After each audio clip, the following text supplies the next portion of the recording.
ये करंट वाली क्लास ना आपको रोज सुबह में 7 बजे मिलता है। कभी कभार क्या होता है, बहुत काम की वजह से ना 7 बजे क्लास अगर नहीं आ पाता है तो एक बात याद रखना, ये क्लास आपको उसी दिन मिलेगा, थोड़ा लेट हो सकता है क्योंकि ये क्लास हम लोग बंद नहीं कर सकते, क्योंकि रेलवे का अब जितना भी एग्जाम आने वाला है जीके सेक्शन में करेंट अफेयर ही डिसाइडर साबित होगा। ये हमने हाल फिलहाल में ग्रुप डी के एग्जाम में 25 में जो एनटीपीसी का एग्जाम हुआ ग्रेजुएट और अंडर ग्रेजुएट का, उसमें हमने देखा, बहुत बड़ा प्रमाण प्रूफ देखा हमने। और एक बात, इस वीडियो में ना 11 दिसंबर के करंट अफेयर कवर करेंगे, जितने भी महत्वपूर्ण क्वेश्चन हैं, और मात्र 10 से 12 मिनट ही क्लास होता है। एक बात को दिमाग में रखना। आप बोलेगे भैया बहुत लोग 1 घंटा 1.5 घंटा क्लास करवाते हैं, मैं सिंपल सा बात बोलूंगा, 1 महीने के बाद ना जितना प्रश्न मैं करवा रहा हूं डेली 10-12 मिनट पढ़ाकर, आप किसी से भी कंपेयर कर लेना 1 महीने का नोट्स, मेरे क्वेश्चन आपको ज्यादा ही मिलेंगे दोस्त। याद रख भैया क्या बात कर रहे हैं, मैं बोल रहा हूं करेंट अफेयर की, ये नहीं कि मैं इस क्लास में आकर बायोलॉजी, हिस्ट्री, ज्योग्राफी, दुनिया भर का ज्ञान दे रहा हूं। मेरा पूरा का हमारा फोकस सिर्फ करेंट अफेयर को लेकर है, ताकि एक भी क्वेश्चन किसी का भी छूटे ना, एग्जाम में जाओ तो बोलो कि भैया एक एक पॉइंट को ना आपने पकड़कर पढ़ाया है, वही 10-12 मिनट क्लास टाइम देकर। अभी तक दिसंबर में हम लोग लगभग 8 से 9 क्लास कवर कर लिए। इस संडे को याद रखिएगा, इसी संडे को ना एक लाइव टेस्ट मैं कराऊंगा एप्लीकेशन के ऊपर, जितने लोग भी एनटीपीसी का कोर्स लिए हो, ताकि आपके दिमाग में एक चीज हो, करेंट अफेयर डेली का हम लोग पढ़ भी रहे हैं, पीडीएफ से रिवीजन भी कर ले रहे हैं, उसमें मोटा मोटी 20 मिनट लग रहा है दोनों मिलाकर, और एक बार ना हम 10-12 दिन पर एक बार हम वीकली टेस्ट भी लगा दे रहे हैं, ताकि करंट अफेयर पर कमांड बना हुआ है। ये नहीं कि क्वेश्चन किए जा रहे हैं, नोट्स बनाए जा रहे हैं, भूले जा रहे हैं, भूलना नहीं है दोस्त, ताकि आप 6 महीने के बाद रिवीजन करो ना तो आपको बहुत अधिक टाइम ना लगे, आप जब भी पढ़ो तो लगे क्वेश्चन पढ़ा हुआ है, दिमाग में बैठा हुआ है। ठीक है, तो याद रखना इस संडे को आपका टेस्ट होगा, टाइम मैं बोल दूंगा आप सभी को कब होना है। जितने लोग भी कोर्स लिए हो उसमें टेलीग्राम का सपोर्ट दिए ही आपको ना, जितने लोग भी कोर्स लिए इस पेड बैच में सभी लोग ऐड है, तो वहां पर मैं आपको टाइम बता दूंगा आपको कब से कब करना है। ठीक है, याद रखना। चलो पहला क्वेश्चन क्या है, पहला प्रश्न ही बहुत इंपॉर्टेंट है। क्वेश्चन ये बोला है, हाल ही में यूनेस्को की अमृत संस्कृति विरासत की प्रतिनिधि सूची में किस त्योहार को शामिल किया गया है। एकदम सटीक क्वेश्चन, एग्जाम में बनने लायक क्वेश्चन। तो याद रखिएगा आप सभी, यूनेस्को के इंटेंजिबल कल्चरल हेरिटेज में शामिल होने वाला जो त्योहार है ना, वो दिवाली है, ऑप्शन नंबर बी। इतना सा ये बात याद रखेंगे ना। अगला, और एक बार पीडीएफ डाल देता हूं रोज, तो एक बार क्लास के बाद या रात को सोने से पहले 5 मिनट बस रिवीजन कर लो, आपका काम हो जाएगा दिन भर करंट अफेयर का। ठीक है, दुनिया भर का नोट्स, 1 घंटे का क्लास, वो सब भी नहीं देखना है, पढ़ाई को अच्छे से पढ़ो, सब हो जाएगा। एक क्वेश्चन देखो, अभी आपने देखा जो एसआईआर हो रहा है, ठीक है, वो बंगाल में हुआ, उसके बाद से बंगाल में हो रहा है, बिहार चुनाव बिहार में हुआ, लेकिन ये क्वेश्चन इतना इंपॉर्टेंट है ना, क्योंकि देश भर में इस टॉपिक को लेकर बहुत चर्चा हो रहा है। ठीक है, तो बात याद रखना, कौन सा राज्य मतदाता सूची का 100% डिजिटलकरण हासिल करने वाला देश का पहला राज्य बना है। मैं लिख दूं यहां पर, यह क्वेश्चन भी एग्जाम में किसी ना किसी शिफ्ट में बनेगा, आपको बस याद रखना है, वो राज्य है दोस्त राजस्थान, ऑप्शन नंबर ए। ठीक है, अगला प्रश्न हमारे सामने क्या है, अंतरराष्ट्रीय भ्रष्टाचार विरोधी दिवस, ये हर साल एंटी करप्शन डे हम लोग जो मनाते हैं ना, वो 9 दिसंबर को मनाया जाता है। एक बात याद रखिएगा, अब ना जो इंटरनेशनल एंटी करप्शन डे जो है मनाते हैं 9 दिसंबर को, इस बार का 2025 का थीम क्या है, विषय क्या है, ये आपको बताना है। तो याद, बस इस क्वेश्चन से बस 2 ही चीज याद रखना है, ये मनाते हैं 9 दिसंबर को, और 25 में जो थीम दिया गया है, जो विषय दिया गया है, वो क्या है, वो है आप सभी का, याद रखना आप सभी, क्योंकि ये सारे क्वेश्चन बहुत इंपॉर्टेंट है। इसको काट दो, इसको काट दो, ठीक है, इसको काट दो। आंसर क्या होगा आपका, ऑप्शन नंबर बी, भ्रष्टाचार के खिलाफ युवाओं के साथ एकजुटता कल की ईमानदारी का निर्माण, ये आपको याद रखना है।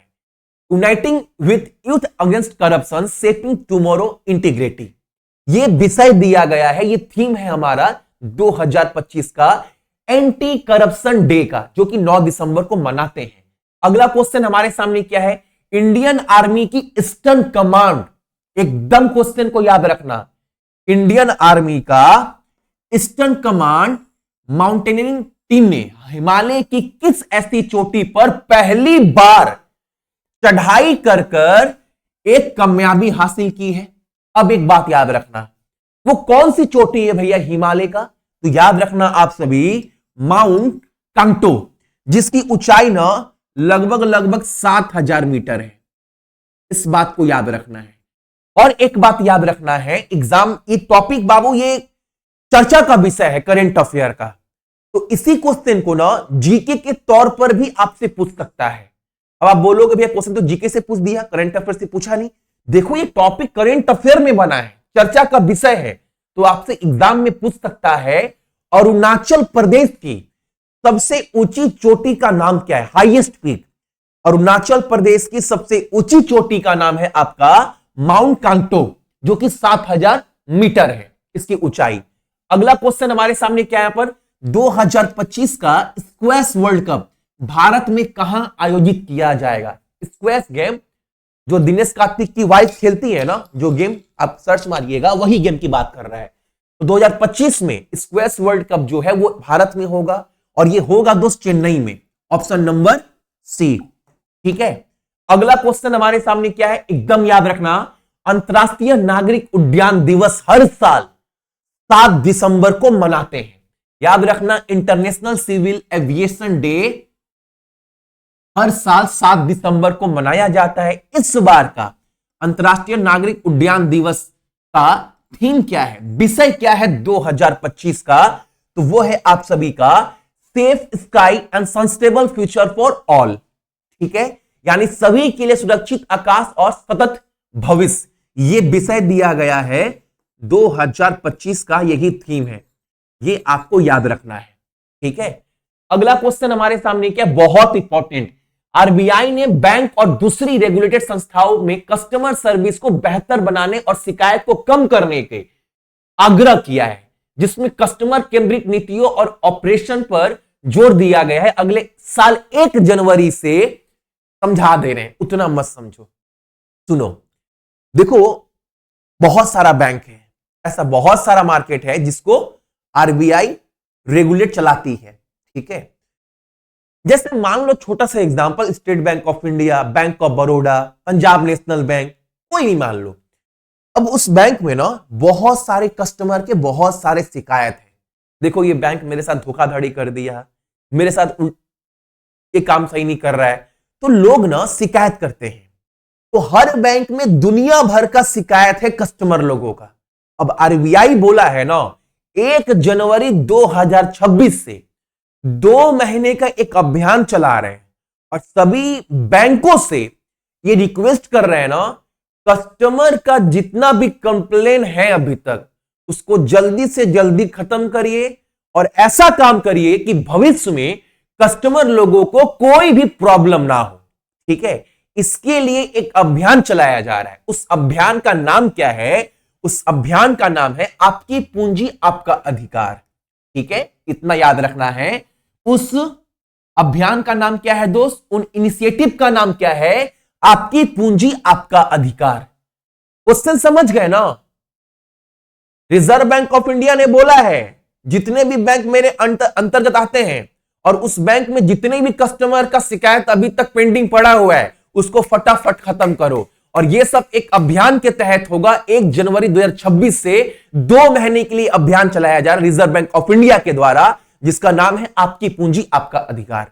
अगला क्वेश्चन हमारे सामने क्या है, अगला क्वेश्चन हमारे सामने है सबसे कम उम्र के शतरंज खिलाड़ी का नाम बताना है जिन्होंने हाल ही में आधिकारिक फीड रेटिंग पाने वाले सबसे कम उम्र के खिलाड़ी बन चुके हैं। अब देखो फुटबॉल कौन करवाता है, फुटबॉल का बाप कौन है, तो भैया फीफा है ना। हाँ, अच्छा भैया आईसीसी का बाप कौन है, आईसीसी बोल रहे हैं। क्रिकेट का बाप कौन है, तो भैया आईसीसी। उसी तरह दोस्त जो चेस है उसका बाप कौन है? अब इसमें ना सबसे कम उम्र का खिलाड़ी कौन बन चुका है जो रेटिंग हासिल किया है? खिलाड़ी का नाम याद रखना, क्वेश्चन एग्जाम में बनेगा दोस्त, 100% बनेगा क्वेश्चन। उस खिलाड़ी का नाम है आपका स्वर्ग सिंह कुशवाहा। ये मात्र बच्चा ना 3 साल 7 महीना 20 दिन में ये मुकाम हासिल किया है। मात्र 3 साल 7 महीने का ऐसा बच्चा है ना जो फील्ड के रेटिंग में अपना हासिल किया है, क्या नाम है, रैंकिंग। ठीक है, अब एक बात याद रखना, एग्जाम में गए ना आपसे पूछ सकता है ये बच्चा किस राज्य का रहने वाला है? ये रहने वाला है एमपी यानी कि मध्य प्रदेश का। ठीक है, अगला क्वेश्चन हमारे सामने क्या है? लैंडो नॉरिस, बहुत बड़ी खबर, बहुत बड़ा इंपॉर्टेंट न्यूज है।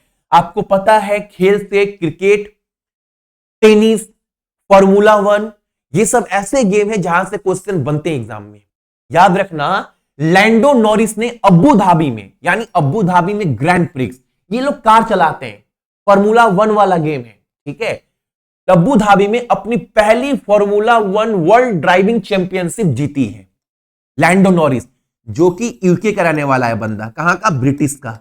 ठीक है, लैंडो नॉरिस ने चैंपियनशिप जीतने के लिए किस ड्राइवर का 4 साल का शासन समाप्त किया है? देखो जो फॉर्मूला 1 गेम होता है ना, जो कार रेसिंग गेम है, उसमें 10 में 9 खिताब ना मैक्स वर्स्टेपन जीतता है।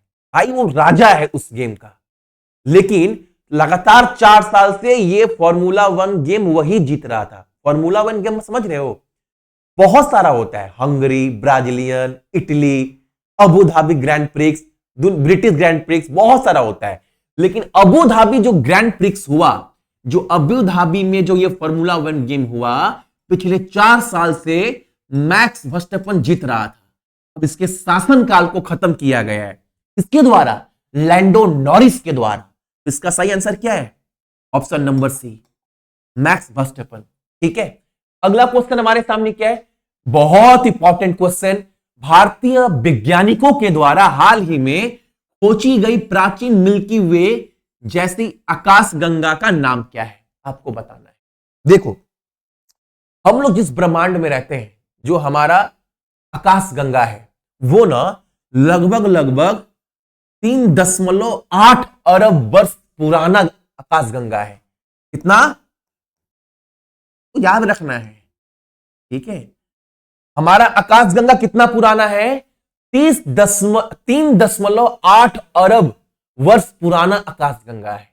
अब एक नया आकाश गंगा खोजा गया है भारतीय साइंटिस्टों के द्वारा, जिसका नाम दिया गया है अलकनंदा, ऑप्शन नंबर डी। और बताया जा रहा है ये जो आकाशगंगा जो भारतीय वैज्ञानिकों के द्वारा खोजा गया है ना, वो मात्र 1.5 अरब वर्ष पुराना है। ठीक है, इस बात को याद रखिएगा। ठीक है, अगला क्वेश्चन हमारे सामने क्या है? Important question. एक्सरसाइज का एक भी क्वेश्चन हम लोग नहीं छोड़ रहे हैं, क्योंकि आपने देखा होगा आरआरबी एनटीपीसी ग्रेजुएट लेवल 25 में ना एक्सरसाइज से मुझे लगता है एक भी क्वेश्चन रेलवे छोड़ा नहीं है। जो भी हुआ है करवाया है, और हर क्वेश्चन को स्टेटमेंट के रूप में पूछा है। जितना भी क्वेश्चन रेलवे पूछा है सब स्टेटमेंट बनाकर पूछा है। तो याद रखना एक बात, 2025 में भारत और फ्रांस के बीच में जो अभ्यास हुआ है, हवाई अभ्यास, जिसका नाम है गरुड़, इसका 8वां संस्करण का आयोजन हुआ है फ्रांस में, फ्रांस के मोट डे मार्सन में। दूसरी बात, अब एक बात याद रखना, ये लगभग 3 साल के बाद हो रहा है। इसके पहले ना, हाँ क्वेश्चन में भी दिया गया है, वाह क्वेश्चन में भी 2022 में, हाँ ये ना इसके पहले 2022 में हुआ था, जो कि 7वां एडिशन था, 7वां था संस्करण। अभी ना 8वां संस्करण का आयोजन किया गया है फ्रांस में। फ्रांस में कहा? तो एयरबेस 118 मॉन्डे मार्सन फ्रांस में किया गया है। इस बात को याद रखना है। तो आपको इस क्वेश्चन से क्या क्या याद रखना है? जो गरुड़ हवाई अभ्यास है वो भारत और फ्रांस के बीच में होता है, जिसका 8वां एडिशन का आयोजन इस बार हुआ, जो कि फ्रांस में हुआ है। फ्रांस के 118 बेस मोन डे मार्सन में हुआ है। अब दूसरी बात, इस अभ्यास में ना भारत की तरफ से, देखो भारत के वायुसेना तो भाई जहाज वगैरह लेके जाएंगे ना अभ्यास करने, इसी तरह से चल जाएंगे। तो क्या लेकर गए, तो भारतीय वायुसेना ने Su-30 MKI लड़ाकू विमान लेकर गए, साथ के साथ भाग लिया, जिन्हें IL-78 हवा में ईंधन भरने वाली विमान और साथ ही साथ C-17 ग्लोब मास्टर 3 परिवहन विमान का भी समर्थन प्राप्त था। तो ये तीनों का नाम याद रखना है, स्टेटमेंट में बाबू बनाकर पूछ देगा ना तो आप मत बोलना करेंट अफेयर कोई करवाया नहीं है, करवाए हैं दोस्त। अभी टेस्ट लूंगा ना तो उसमें भी आपको क्लैरिटी देखने को मिलेगा, ताकि आप अपने आप को जज कर पाओ कि जो भी 8, 9, 10 दिन पढ़े तो हमने कितना पढ़ा, कितना सही पढ़ा, ताकि आप एक टेस्ट दे पाओ। ठीक है, अगला क्वेश्चन हमारे सामने क्या है, 2025 में जो कनाडा है ना वो सीरिया को ना आतंकवाद का समर्थन करने वाले देशों की सूची से हटा दिया है, क्योंकि वहां जो सरकार आई है ना सीरिया में, उन्होंने क्या किया है, एक आतंकवाद पर पूरी तरह से अपना कब्जा पा लिया है। वहां की जो नई सरकार है खत्म कर दिया वहां के आतंकवाद संगठन को। इसीलिए ना जो कनाडा है, हर देश के पास सूची होता है कि देखो इस देश को सपोर्ट नहीं करना है, क्योंकि ये देश जो है वो आतंकवाद को फंडिंग कर रहा है, सपोर्ट कर रहा है। तो कनाडा के पास भी सूची था जिसमें सीरिया था, लेकिन अभी सीरिया को उस सूची से हटा दिया गया है, क्योंकि जो वहां की जो नई सरकार आई है ना वो आतंकवाद पर बहुत हद तक कंट्रोल कर रही है। और वहां का जो एक जबरदस्त संगठन था जो आतंकवाद सबसे अधिक फैलाया था, उसको तो लगभग पूरी तरह से खत्म कर दिया गया है सीरिया की नई सरकार के द्वारा। तो वो संगठन का नाम क्या है, इसको अभी हाल फिलहाल में उसके ऊपर कंट्रोल पाया गया है, उसका नाम है हायत तहरीर अल शाम। ऑप्शन नंबर हमारा बी, इसको याद रखना है। टाइम कितना लगा इस करेंट अफेयर क्लास को करने के लिए, 17 मिनट लगा दोस्त, बस इतने देर ही ईमानदारी से पढ़ना है। ठीक है, पीडीएफ टेलीग्राम के ऊपर डाल दूंगा फ्री में ना, और मैं बोलता हूं ना क्लास के बाद ना जस्ट पीडीएफ डाउनलोड कर कभी भी रिवीजन मत करना, वरना होता है क्या, क्वेश्चन तो अभी पढ़े, रिवीजन कर ली, दिमाग में बैठा हुआ है, नहीं, सोने से पहले रात को ना एक बार पीडीएफ खोलना, ताकि जो सुबह पढ़े थे रात को एक बार खोले, 3 से 4 मिनट लगा, हमारा रिवीजन भी हो गया। बस इतना काम करेंट अफेयर में ईमानदारी से करना है। बाकी संडे का संडे तो मैं रिवीजन करवा दे रहा हूं, एक टेस्ट पेपर पूरा बना रहा हूं जैसे रेलवे सेट करता है, ताकि आप सभी क्लास लेने के बाद ना एक बार बाबू टेस्ट दे पाओ। ठीक है, चलो एक बात और देखो, जितने लोग को भी बाबू मैं बोला हूं ना, जो हमारा ब्रह्मास्त्र कोर्स लिया है एनटीपीसी का, जो सीरियस है वही लेना, मैं हर वीडियो में बोलता हूं, वरना बहुत सारे चैनल पढ़ा रहे हैं, आप कहीं से ही पढ़ सकते हैं। और जितने बच्चे सीरियस होकर पढ़ रहे हैं और जो कोर्स लिए हैं, एक बात विश्वास रखना, जो भी कंटेंट देंगे दोस्त एकदम जेन्युइन, आप एग्जाम के में जाओगे सेंटर में आपको अफसोस नहीं होगा। लेकिन शर्त वही है, जितना बता रहे हैं, जितना करवा रहे हैं, उसको एकदम ईमानदारी से करना। ठीक है, ये मेरे बताने की बात नहीं है, आपको खुद लगना चाहिए भैया हर कंटेंट के ऊपर विश्वास है, लग रहा है पढ़ने के बाद, तो बाबू बस आपको अपने काम के प्रति, अपने एग्जाम के प्रति ना ईमानदार रहना है। ठीक है, चलो बाकी आपका कोई भी दिक्कत हो तो ऐसा भी नहीं है कि आपको कोर्स देकर छोड़ दिया हूं लवारिस की तरह। ठीक है, आपको सपोर्ट भी दिए हैं कि बाबू आप कोर्स से पढ़ रहे हैं, हर टॉपिक क्लियर कर रहे हैं, कहीं पर कोई भी दिक्कत आए, कोई भी समस्या आए तो टेलीग्राम के प्राइवेट ग्रुप में भी आप जुड़े हुए, कोर्स के अंदर लिंक भी दिया गया है, ताकि आप मेरे से कोई भी क्वेश्चन, कैसा भी क्वेश्चन, किसी भी टॉपिक का क्वेश्चन आप मेरे से पूछ सकते हैं, मैं आपको 100% आपको हेल्प। ठीक है, बाकी सभी को गुड आफ्टरनून, अपना ख्याल रखना, अभी थोड़ा ख्याल रखिएगा और देश का ख्याल। जय हिंद।